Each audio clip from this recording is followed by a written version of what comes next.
السلام عليكم ورحمة الله وبركاته ومغفرته. دا بهرته مبارک څخه روایت دی چې رسول الله صلی الله علیه وسلم مبارک فرمایلی دي که څوک سورة الدخان د جمعې په شپه باندې ووایي الله جل جلاله به دغه انسان ته مغفرت وکړي.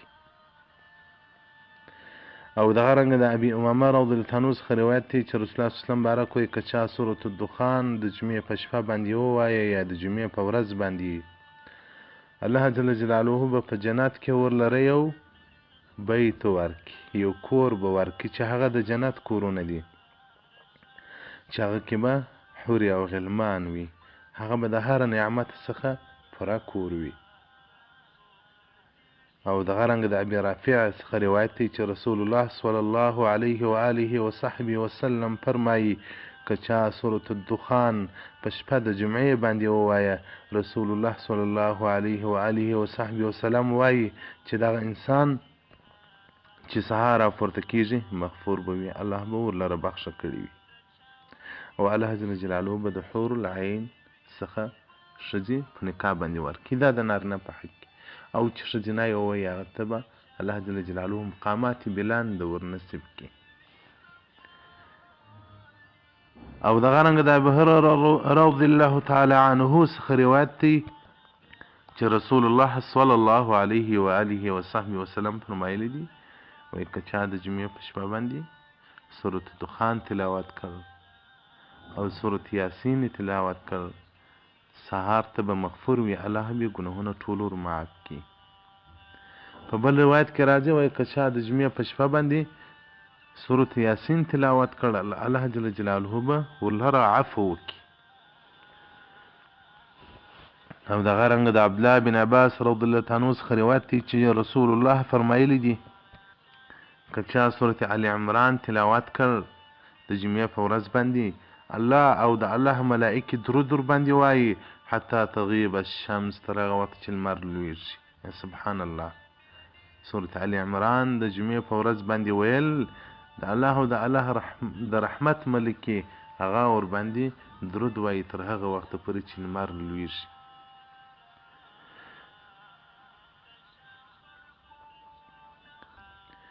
او دغه رنګه د یو بل روایت کې راځي کعب رضی الله عنه وایي چې رسول الله صلی الله علیه وسلم تاسې د جمعې پر سورة هود ووایاست.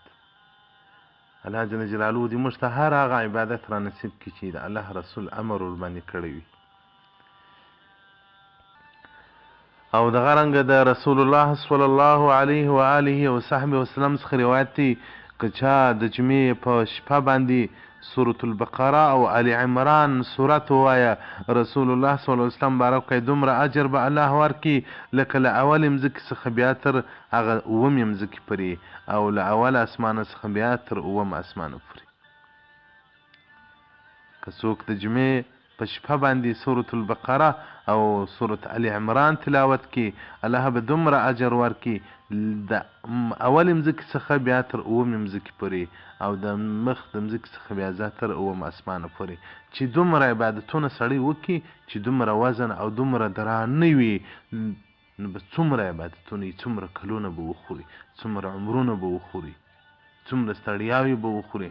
خو رسول الله صلی الله علیه وسلم وایي چې په دغه شپه باندې سورة البقره او سورة آل عمران څوک تلاوت کړي دومره اجر به الله ورکړي. الله جل جلاله عظیم احسان پر دغه امت مرحومه کړی دی. الله څخه راضي یو چې ټول عمر چې له موره پیدا سو او تر قیامته پورې زموږ ژوند وي، تر قیامته پورې الله ژوند راکړي او خوراک و څښاک ته مو هم نه کې محتاجه چې له موره پیدا سو پر سجده پرېوځو الله ته تر قیامته پر سجده یو د دغه ځای شکر نه ادا کولی سو نه ادا کېږي چې موږ د رسول الله امتیان پیدا کړي یو، د رسول الله په امت کې را پاڅولي یو. الله دې مو د ده په امت کې په ورځ قیامت هم را پورته کړي. د رسول الله د ژوند په خپرونه کې به مو اورېدلي وي چې درته ومو ویل چې موسی علیه السلام د دې امت صفتونه په تورات کې لیدل. الله دې عرض کوه چې ربه ما د دې امت ما ته راکړه، ما د دې امت خاوند که. الله جل جلاله ورته وایي دا امت مرحومه او وروستنی امت دی، بعد کې راتلونکی دی اخر چې د موسی علیه السلام امید وختي چې ماته خو نه راکوي دا امت ته، نو موسی علیه السلام الله جل جلاله ته وویل ول یا رب فاجعلني منهم، یا رب په دې امت کې ما هم حساب که ورسره، د دې امتیت خواستونه انبیاو کړي دي. سبحان الله. نو موږ ته الله جل جلاله دا وخت راکوي چې راپورته کړلو او ایمان ور باندې لرو پر رسول الله او پر الله جل جلاله باندې. نو راځي هغه کوشش وکړو چې د آخرت د ملګرتیا سبب ګرځي. په دنیا کې خو نارې وو چې د رسول الله امتي یو، الله دې مالت هم د ده په امتیت او د ده د بیرغ لاندې موږ راپورته کړي. او دغه رنګه د انس رضی الله عنه څخه روایت دی چې رسول الله صلی الله علیه وسلم بارک فرمایلی دي، وایي که یو چا د سهار تر لمانځه مخکې د جمعې په ورځ باندې 3 واره داسې استغفار ووایه: استغفر الله العظیم، استغفر الله العظيم الذي لا إله إلا هو الحي القيوم وأتوب إليه. رسول الله صلی الله علیه وسلم بارک وایي که 3 واره د جمعې په ورځ تر سهار تر لمانځه نه مخه وویل سي، غفرت ذنوبه، د دغه انسان ګناهونه به الله ور معاف کړي. او که څه هم رسول الله صلی الله علیه وسلم وایي د دریاب تر زګو یې ګناهونه ډېر وي.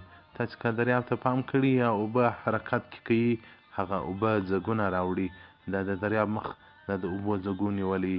نو رسول الله صلی الله علیه و آله و صحبه وسلم وایي که څه هم د دریاب تر ځګو تر دغه د ګناهونه ډېر وي، لا به الله ور وبخښي. نو راځئ هره جمعه د ساعت لمانځه نه مخه دغه استغفار شریف د ځان لپاره عادت وګرځوو.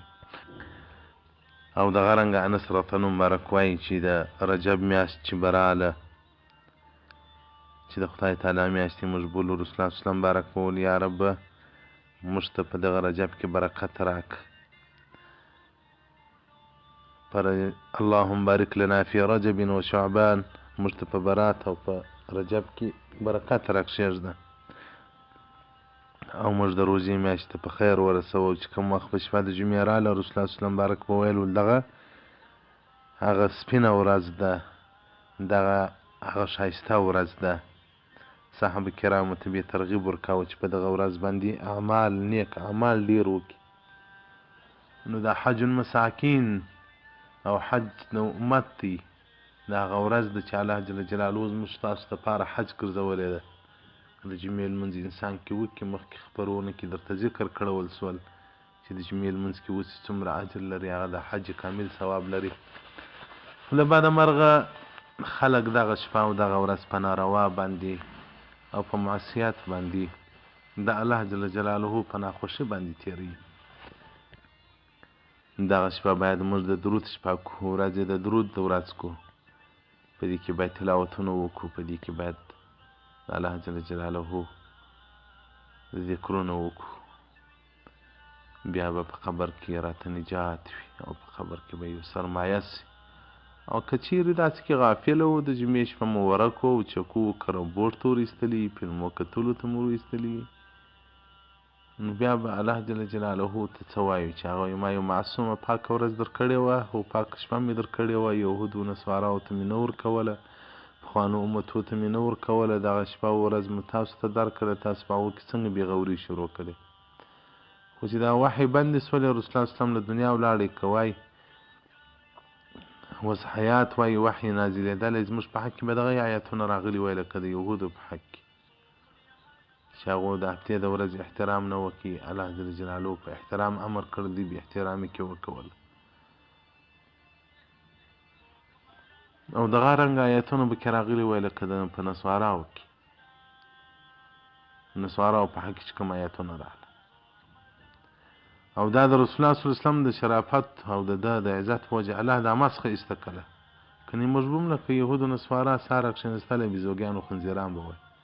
اوس کوم اعمال چې زموږ شروع دي د دې امت، هغو دغه ډول اعمال نه دي کړي لکه موږ شروع کړي دي. موږ به هم سار خره و بیزوګیان و وایه وایي.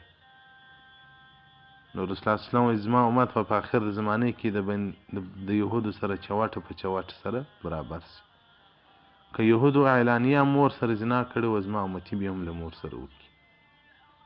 دا نه یوازې عوام نه، علما به هم د یهودو د علماو سره چوټه په چوټه برابر چې د یهودو علماو تحریف د الله په کلام کې کاوه، د الله کلام یې تحریفاوه، د الله په کلام کې ګوتې ولي. زموږ ډېر علما سته د الله په کلام کې ګوتې وي، ډېر سته. څوک د جهاد آیتونه په کمه معنا تعبیروي، څوک وایي دا مکي داور دی، مدني داور مني نه. نو دغه تحریف کوونکي خلک اوس په زرهاو په ملیارهاو دي، وروزل کېږي دغه دپاره چې د الله په کلام کې تحریف وکړي، په حدیثو کې تحریف وکړي. بني اسرائیلو علماو ته به شکوک ورلېدل د رسول الله صلی الله علیه وسلم په شان کې. اوس موږ علماو ته بس په پخوانو شیانو کې شک رالوېږي. یوه ښه شپه سته بل وایي نسته، یو یې پلانکی سته بل وایي نسته. هغه چې بدعات دي، هغه چې رسومات دي، پردي شیان یې زموږ په څټ کې راووهله. اوس وایي واجب و فرض دي، بې املا کوي بې امي کوي، به ښځه راوځي به نه راوځي، ټول به راوځي. پر هغه هېڅوک غږ نه کوي چې ایا ولې داسې د دین تحریف کوئ؟ ښځه وګوره د باندې را ایستل وګوره، ښځه وګوره په کوڅو ګرځېدل وګوره، ښځه وګوره خلکو ته دین رسول وګوره. ښځه خو د خپل کور وه، د دې علم پر مور و پر پلار و پر وروڼو پر خاوند فرض دی. که هغه ونه کوي ورزده خپل قدر اندازه به دا ځي، علم به زده کوي. اوس خو ښځو هم بسترې اخیستې دي. نو تحریف شروع سو. الله دې فضل وکړي، الله دې رحم وکړي. تحریف په دین کې شروع سو. هغه څه خلکو راپورته کړل چې پخوا نه ول. خصائص الجمعه الصبحه شپږ اتیا بیا تر نه اتیا فري. والسلام علیکم ورحمة الله وبرکاته ومغفرته.